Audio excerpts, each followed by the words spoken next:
এটা হচ্ছে লেবু গাছ। লেবু গাছে ফলন এসেছে, অল্প জায়গার মধ্যে টপের মধ্যে লেবু গাছ করতে পারবেন আপনারা।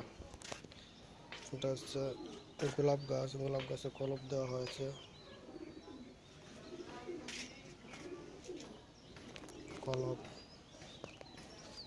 দেওয়া হয়েছে। এটা হচ্ছে লেবু গাছ, লেবু গাছে লেবু হয়েছে, ছোট বালতির মধ্যে লেবু গাছ।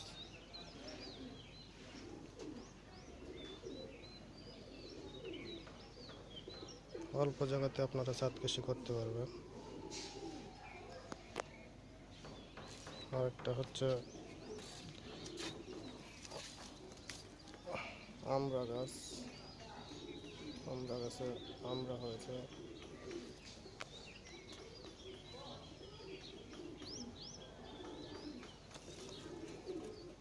আপনারা চাইলে ছাদ কৃষি করতে পারবেন।